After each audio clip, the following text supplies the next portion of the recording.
Hello दोस्तों, आज हम आप लोग को बताने जा रहे हैं कि एसएससी, रेलवे या फिर बीपीएससी, ठीक, इन सभी एग्ज़ामों के लिए आपको जीएस पेपर कैसे ठीक करना है। रेलवे, एसएससी और बीपीएससी जैसे एग्ज़ामों के लिए आप कैसे प्रिपेयर करते हैं, ये आप पे निर्भर करता है। केवल आप सोचते होंगे कि हम क्लास वर्कआउट करते हैं, उसके बाद हम थोड़ी सी घर पे तैयारी करते हैं, उसके बाद हम अच्छे रैंकों के साथ हम अगर एग्ज़ाम निकाल लें तो आप एग्ज़ाम को निकाल सकते हैं, उसका प्री निकाल सकते हैं, प्रीलियम निकाल सकते हैं। लेकिन मेंस की तैयारी के लिए आपको अच्छी तैयारी करनी होगी, ना कि स्पेशल मेंस के लिए फिर से आपको पढ़ना होगा। मेंस में भी वही टॉपिक पढ़नी है आपको और प्रीलियम में भी वही टॉपिक पढ़नी है। बस फ़र्क यहाँ हो जाता है डिस्क्रिप्टिव पढ़ने की। तो आप जितना अच्छा शुरू से ही पढ़ेंगे उस मेंस की भी आपकी तैयारी साथ साथ होते चलेगी। तो आज मेरा बताने का पर्पस ये है कि आप किस तरह से कि इस एग्ज़ाम का तैयारी करें, ठीक है। तो आज हम देखते हैं जीएस पेपर का किस तरह से हम लोग तैयारी करेंगे। तो सबसे पहले देखते हैं हम लोग को बुक फॉलो करना है क्या। एनसीईआरटी बुक फॉलो करना है जो क्लास 6 से 12 तक होती है, जो क्लास 6 से 12 तक हम लोग के नोट्स में आएगी। एनसीईआरटी अगर फॉलो करते हैं तो उसमें कौन कौन से सब्जेक्ट आ जाएंगे। ज्योग्राफी यानी कि सोशल साइंस का पूरा वर्क आ जाएगा, सोशल साइंस का पूरा वर्कआउट करना है, साइंस वर्कआउट करना है। साइंस के बाद आ जाएगा क्या, आर्ट एंड कल्चर। कोई भी नृत्य कहाँ प्रसिद्ध है, कोई भी नृत्य कहाँ प्रसिद्ध है। जैसे उड़ीसा में छऊ है, झारखंड में भी कहीं कहीं छऊ होता है।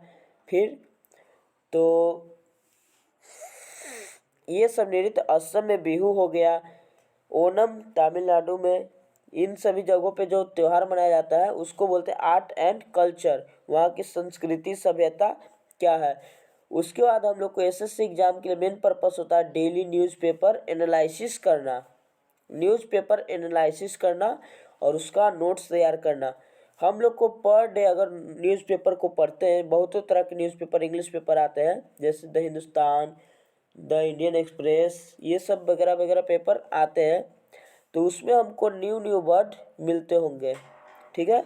न्यू वर्ड मिलते हैं हम लोग को, न्यू वर्ड हम लोग को मिलते हैं। तो उसको हम लोग को करना क्या है, जो न्यू वर्ड हमको मिलते हैं उसको हम लोग एक नोट्स तैयार करेंगे, उसका एंटोसाइनो लिखेंगे, यानी कि हिंदी में अगर बोले तो उसका पर्यायवाची शब्द जैसे सेम टू वही अर्थ उसका निकले, एक शब्द का दो अर्थ निकले और उसका अर्थ भी, ठीक। उसका विलोम शब्द, प्रतिलोम शब्द, उल्टा शब्द, उसको भी हमको एनालिसिस करना है और नोट्स तैयार करना है। और हम एसएससी एग्ज़ाम की बात करते हैं तो जीएस पेपर से ज़्यादा ही आती है current affair, art and culture और इनसाइड स्टोरी। अब यहाँ पे इनसाइड स्टोरी एक कार्य योगी जो हम आप लोग को बोल रहे हैं इनसाइड स्टोरी। तो इनसाइड स्टोरी में हम लोग को वो चीज़ पढ़नी है जैसे कोई सम्मेलन हुआ या फिर किसी चीज़ की स्थापना हुई, उन सब वो चीज़ों के बारे में हम लोग को पढ़ना है, ठीक। तो हम आगे देखते हैं कि करंट अफेयर पे भी हम लोग को ध्यान देना है। प्लस अगर तैयारी के साथ साथ हम लोग को क्या करना है, प्रीवियस ईयर क्वेश्चन पेपर को सॉल्व करते चलना है, प्रीवियस ईयर क्वेश्चन पेपर को सॉल्व करना है, ठीक है। उसके बाद टॉपर बुकलेट, एसएससी एग्ज़ाम हो, बीपीएससी एग्ज़ाम हो, यूपीएससी एग्ज़ाम हो, उनके बुकलेट को पढ़ना है। उनके द्वारा जो राय दिए जाते हैं, राय मशवरा जो बोलते हैं लोग, उनको भी हमको फॉलो करना है, ठीक। फॉलोवर उनको हमको करना है, ठीक। किसी भी एग्ज़ाम का टेस्ट सीरीज लगाना है, प्रीलिम्स और मेंस के लिए टेस्ट एग्ज़ाम लगाइए। मंथली मैगजीन पढ़िए, बहुत सारा मैगजीन आता है, ठीक। जैसे चंपक मैगजीन आया, आहा ज़िंदगी मैगजीन आया, person of the year time आया, नेचर आया, ये सब मैगजीन आपको पढ़नी है। मैगजीन से भी आपकी करंट अफेयर क्लियर होती है। जैसे मंथली मैगजीन में एक आता है योजना, कुरुक्षेत्र, आहा ज़िंदगी हम बोले, अभी चंपक बोले, person of the year time बोले, ठीक। तो उसके बाद आर्ट एंड कल्चर का नोट्स जो हम बोले वो आपको तैयार करना ही करना है, ठीक। इंडियन इकोनॉमिक स्टैंडर्ड नोट्स माने भारत की वित्तीय स्थिति के बारे में, ठीक, क्या है, भारत का बजट कितना है। अगर बजट की बात करें तो सबसे पहले बजट आर के शनमुखम के द्वारा 26 नवंबर 1947 को किया गया था। किनके द्वारा? आर के शनमुखम के द्वारा।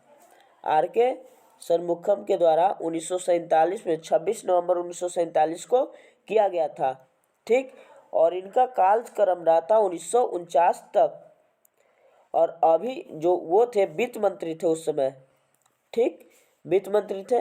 और अभी हमारे भारत के वित्त मंत्री है निर्मला सीतारमण। ठीक है, अभी हमारे भारत के वित्त मंत्री कौन है? निर्मला सीतारमण।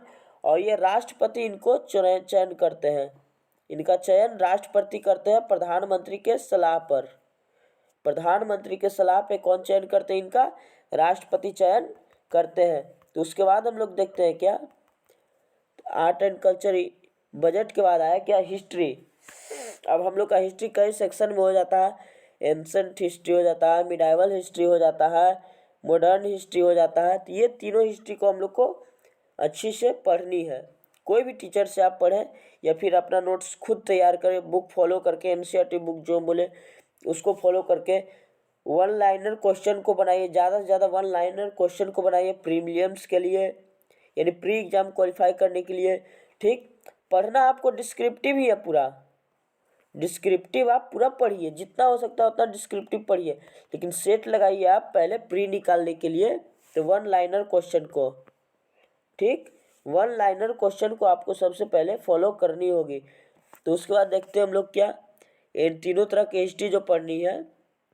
उसके बाद साइंस एंड टेक्नोलॉजी, जैसे कोई परमाणु हथियार बनाया गया या फिर परमाणु परीक्षण कहीं पे किया गया, तो उस तरह के नोट्सों को हम लोग को तैयार करना है।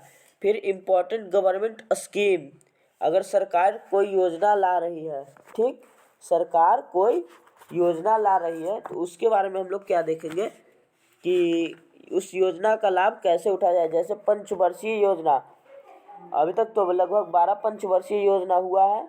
ठीक, प्रथम पंचवर्षीय योजना, द्वितीय पंचवर्षीय योजना, ऐसे कर करके 12वीं पंचवर्षीय योजना तक चला है। पंचवर्षीय योजना की शुरुआत 1951 में हुई थी और इसके जो अध्यक्ष थे प्रधानमंत्री हुए थे। और स्वतंत्र भारत में प्रधानमंत्री जेपी नेहरू थे इसके अध्यक्ष। ठीक, और पंचवर्षीय योजना कहने का अर्थ हुआ कि भारत के वित्तीय बजट को लेकर 5-5 साल का आंकड़ा तैयार किया जाता था। 5-5 वर्ष का आंकड़ा तैयार किया जाता था। पहला पंचवर्षीय योजना चला 1951 से 56। ठीक, फिर 56 से 61, ऐसे करके 12 हैं। ठीक, तो इन सबों को हम लोग को देखना है। तो वो हम जब क्लास हम लोग वर्कआउट करेंगे किसी भी कोर्स लेकर या फिर खुद से करेंगे तो वो हम लोग को करना है। फिर आया ये पंचवर्षीय योजना को बदल के कर दिया गया नीति आयोग।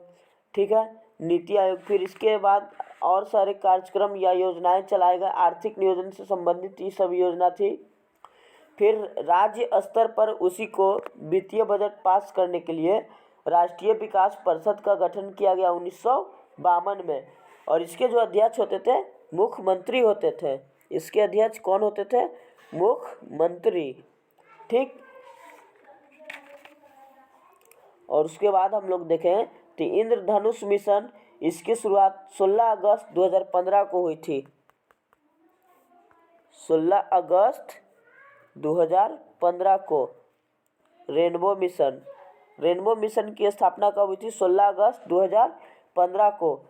इसकी स्थापना कौन किए थे? वित्त मंत्री अरुण जेटली। इसकी स्थापना कौन किए थे? वित्त मंत्री अरुण जेटली किए थे इसकी स्थापना। किसकी स्थापना? इंद्रधनुष मिशन की स्थापना। ठीक, और इसमें होता था क्या कि किसी भी बैंक का वित्तीय स्थिति में सुधार लाने के लिए किया जाता था। ठीक है, उसके बाद बहुत सारी योजनाएं चलाई गई। जब आप क्लास वर्कआउट कीजिएगा तो उसमें आपको मिलेगा जनधन योजना क्या है। तो जनधन योजना की शुरुआत 15 अगस्त 2014 को किया गया था। 15 अगस्त 2014 को किसकी शुरुआत की गई थी? जनधन योजना की। बैंकिंग सुविधा के लिए की गई थी। बैंकिंग सुविधा के लिए की गई थी। उसके बाद जीवन ज्योति बीमा चलाई गई थी। 18 से 50 वर्ष के लोगों उम्र वाले लोगों के लिए अगर बीमा धारक की मृत्यु हो जाती है, जैसे LIC हम लोग किस तरह से कराते हैं, लाइफ इंश्योरेंस कॉर्पोरेशन, तो LIC जो कराते हैं उसी तरह से बीमा धारक अपना अकाउंट खुलवाते हैं, जिसमें कितने वर्ष की उम्र के लोगों को भाग लेते हैं, 18 से 50 वर्ष के लोग भाग लेते हैं। और उसमें बीमा धारक की मृत्यु हो जाती है तो उसमें पेंशन दिया जाता है। फिर अटल पेंशन योजना, इसकी शुरुआत 9 मई को की गई थी 2015 को, 9 मई 2015 में की गई थी अटल पेंशन योजना की शुरुआत। और इसमें हिस्सेदारी लेते हैं तो कौन, इसमें हिस्सेदारी केवल वही लोग लेते हैं जिनकी उम्र 18 से 40 हो रही हो, 18 से 40 हो रही हो। फिर स्टैंड अप इंडिया योजना, इसमें क्या था, इसकी स्थापना 15 अप्रैल 2016 को की गई थी। 5 अप्रैल 2016 को की गई थी स्टैंड अप इंडिया योजना की स्थापना। इसमें होता क्या, अनुसूचित जाति और अनुसूचित जनजाति के लिए 10 लाख से 1 करोड़ रुपये तक ऋण, 10 लाख से 1 करोड़ तक ऋण दिया जाता था। किसको, अनुसूचित जाति और अनुसूचित जनजाति के लोगों को। किसके अंतर्गत, स्टैंड अप इंडिया योजना के अंतर्गत। इसकी स्थापना कब हुई थी, 5 अप्रैल 2016 को। ठीक, तो हम कुछ देर पहले बात किए थे भारतीय बजट के बारे में। ठीक, RK शनमुखम थे, इसकी स्थापना कब की थी, 26 नवंबर 1947 को। और 2022 की भारत की वित्तीय बजट थी, जो करंट अफेयर में एक क्वेश्चन आया था कि कितना थी, 39,44,909 करोड़, 39,44,909 करोड़। ठीक, भारत की वित्तीय बजट थी। और जो 21-22 में वित्तीय बजट थी, जो 21-22 की वित्तीय बजट से 4.6% ज़्यादा थी इस वर्ष की, 4.6% ज़्यादा बजट थी इस बार की। ठीक है, तो हम लोग देखते हैं आगे क्या होता है इसमें। उसके बाद हम लोग को क्या है इसमें आता है, इस नोट्स के अंतर्गत